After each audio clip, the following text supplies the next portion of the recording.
Ya, saya diminta untuk bicara tentang oligarki di Indonesia terkait dengan demokrasi. Ya, saya coba menyampaikan gagasan-gagasan ini tentang oligarki di Indonesia ini, transformasi dan kontinuitasnya.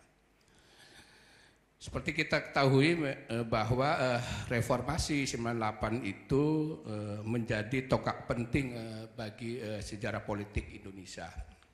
Kejatuhan rezim Orde Baru yang berkuasa selama 3 dekade lebih membuka jalan bagi perubahan politik yang signifikan. Itu kan terjadi transisi dari otoritarisme ke demokrasi. Di dalam demokrasi ini kita menikmati tentang kebebasan politik, kebebasan pers, dan dilaksanakannya pemilihan umum secara berkala. Namun demikian, setelah lebih dari 2 dekade ini, demokrasi di Indonesia atau realitas politik di Indonesia ini memunculkan paradoks. Di satu sisi memang prosedur demokrasi kita berjalan, pemilihan umum dilakukan secara reguler, ada partisipasi politik dan terbentuknya institusi-institusi demokrasi, termasuk juga dibentuknya KPK, Komisi Yudisial untuk mengawal lembaga-lembaga demokrasi. Namun di sisi lain kualitas demokrasi kita semakin menurun. Bahkan banyak ahli mengatakan mengalami kemunduran demokrasi di Indonesia ini. Nah, faktor di antara kemunduran demokrasi ini apa yang disebut kita bahas hari ini adalah adanya dominasi oligarki di tatanan politik kita di Indonesia ini. Dengan demikian demokrasi di Indonesia ternyata berjalan seiring dengan dominasi segelintir elit di dalam kekuasaan di Indonesia ini. Nah, untuk memahami tentang oligarki ini, saya kira kan pemikiran awal itu, istilah oligarki itu dikemukakan oleh Aristoteles sebagai bentuk pemerintahan yang menyimpang. Bentuk pemerintahan yang terbaik adalah pemerintahan yang dipimpin oleh kalangan aristokrasi. Dan oligarki ini sebagai bentuk pemerintahan yang menyimpang. Menurutnya, oligarki adalah pemerintahan oleh segelintir orang kaya yang menggunakan kekuasaan demi kepentingan pribadi. Kemudian konsep oligarki ini juga berkembang terkait dengan teori elit yang dikemukakan oleh Mosca dan Pareto. Nah, Mosca mengatakan tentang konsep ruling class, yaitu minoritas yang memerintah mayoritas melalui kontrol atas sumber daya politik. Sementara Pareto terkait dengan sirkulasi elit, tetapi pergantian elit itu juga didominasi oleh segelintir oleh elit itu sendiri. Jadi lingkaran kekuasaan ya elit-elit itu saja. Dan kemudian Robert Michel memperkenalkan tentang hukum besi oligarki itu, Iron Law of Oligarchy, di mana kecenderungan setiap organisasi termasuk partai politik dikuasai oleh minoritas elit karena faktor efisiensi dan keahlian teknis. Nah, teori oligarki lama ini tidak menjadi alat analisis dan pendekatan yang dikemukakan, dan saya akan menggunakan dari pendekatan Jeffrey Winters ini di bukunya Oligarki itu yang sudah diterjemahkan. di mana konsep oligarki dimodifikasi untuk memahami fenomena politik ekonomi. Jeffrey mengatakan bahwa oligarki muncul ketika ada segelintir aktor kaya yang memiliki kemampuan untuk mempertahankan dan melindungi kekayaan melalui pengaruh politik. Dia mengatakan konsep oligarki adalah politik of wealth defense, jadi politik pertahanan kekayaan. Nah, ada beberapa tipe oligarki menurut Winters itu. Ada 4 tipe, yaitu warring oligarki. Ciri utamanya adalah para oligarki memiliki kekuatan bersenjata sendiri untuk mempertahankan kekayaan dan wilayahnya. Karakteristiknya, kekayaan dan kekuasaan spesifik tidak terpisahkan, kekerasan digunakan secara langsung untuk mempertahankan aset. Yang kedua, ruling oligarki, yaitu para oligark bukan hanya kaya tetapi langsung menguasai pemerintahan atas kekuatan politik tertinggi. Karakteristiknya, kekayaan dan kekuatan politik menyatu. Hukum dan kebijakan dibuat untuk kepentingan oligarki itu sendiri. Yang ketiga, sultanic oligarki, yaitu kekuasaan sangat terpusat pada satu penguasa, tetapi para oligark tetap eksis sebagai klien atau kroni yang mendapatkan pelindungan dengan kesetiaan. Karakteristiknya, kekayaan oligark bergantung pada kedekatan dengan penguasa, bukan hanya kemampuan ekonomi. Dan yang terakhir adalah civil oligark, yaitu negara memiliki institusi hukum yang relatif kuat dan stabil, sehingga kekayaan dilindungi bukan lewat kekerasan, tapi melalui hukum, kebijakan, dan pengaruh politik yang halus. Karakteristiknya, oligarki memanfaatkan sistem hukum, regulasi, dan lobi politik untuk melindungi dan memperluas kekayaan oligark itu sendiri. Dan berdasarkan 4 kerangka teori ini, gitu, kasus Orde Baru dan era reformasi ini adalah oligarki sultanistik dan sipil oligarki. Nah, bagaimana oligarki pada masa Orde Baru?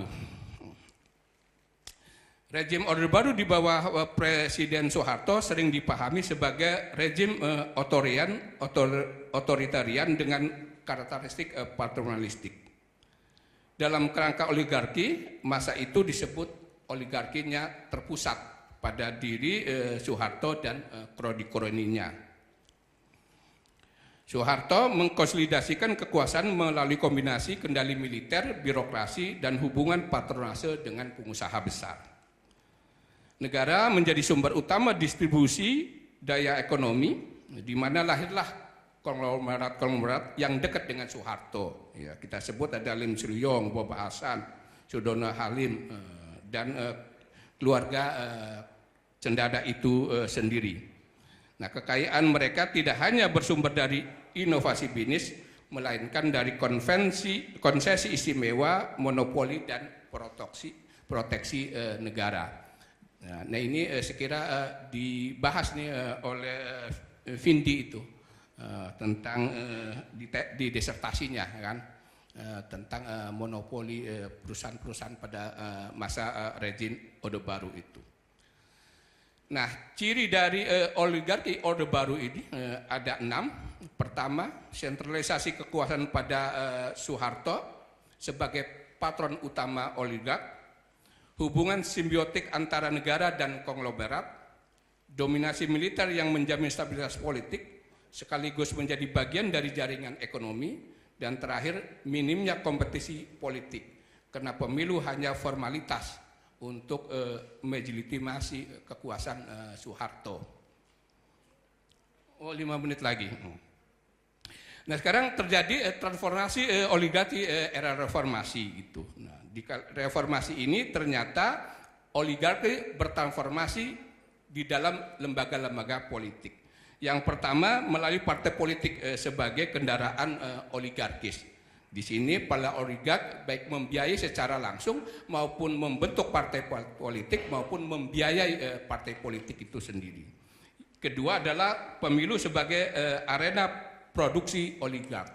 Di sana pemilu ternyata justru menjadi arena reproduksi oligarki. Biaya tinggi pemilu membuat kandidat harus mencari sponsor. Oligark juga menggunakan kekayaan untuk membeli suara rakyat melalui vote buying atau money politik. Dan yang ketiga melalui media massa, di mana para oligark itu memiliki media massa atau mendirikan media massa baik cetak maupun elektronik, termasuk media sosial. Penguasaan media oleh oligarki ini memiliki dua indikasi utama. Pertama, media menjadi alat kampanye dan propaganda politik tertentu, dan yang kedua adalah wacana publik sering dibentuk untuk mendukung kepentingan oligark. Oleh karena itu hati-hati jangan sering ditampil di TV itu untuk mendukung oligark gitu. Terus yang ketiga adalah oligarki dalam arena politik lokal. Tadi dalam arena politik nasional. Dalam arena politik lokal ternyata kebijakan desentralisasi alih-alih untuk demokratisasi lokal, tetapi memperkuat tumbuh suburnya oligarki lokal. Ada beberapa faktor yang mendorong munculnya oligarki lokal. Pertama, transfer kewenangan besar kepada daerah, di mana kepala daerah memperoleh kendali atas anggaran APBD, perizinan usaha, dan kebijakan publik. Yang kedua, sumber daya ekonomi lokal dikuasai oleh oligark itu melalui pertambangan, perkebunan, kehutanan. Dan yang terakhir adalah pilkada. Ternyata pilkada langsung itu memang memberi ruang kompetisi, tetapi juga membuka peluang bagi kandidat yang memiliki modal besar untuk membeli suara. Bentuk konkret dari oligarki ini adalah munculnya dinasti politik di berbagai daerah itu. Mas Panji sudah melakukan penelitian dan termasuk saya.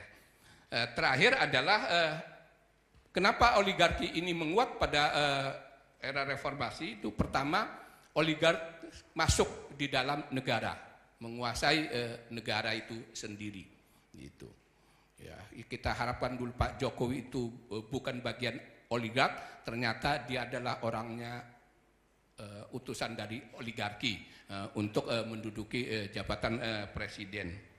Yang kedua adalah fragmentasi masyarakat sipil. Suka tidak suka, kekuatan sipil society terpecah belah, terfragmentasi, sehingga kita Pancasila, yang lainnya bukan Pancasila, contohnya seperti itu. Dan yang terakhir adalah budaya politik patronase ini, yang masih kuat di kalangan masyarakat kita. Itulah yang kemudian oligark kita makin bertahan. Nah, terakhir dikira kesimpulannya bahwa oligark kita ini memang tadinya memberikan harapan dengan jatuhnya Soeharto itu akan demokrasi lebih kompetitif. Ternyata oligark juga melakukan adaptasi. Jadi melalui partai politik, melalui pemilu, melalui pilkada langsung dan lain sebagainya. Terus yang kedua, ternyata oligarki itu bisa hidup bukan hanya di sistem otoritarian, tetapi juga di sistem demokrasi. Jadi oligarki beriringan dengan demokratisasi itu sendiri, dia seiring. Dan yang terakhir tentu saja memang demokrasi kita selama kekuasaan oligarki makin kuat terus terjebak dalam demokrasi prosedural, tidak demokrasi substantif.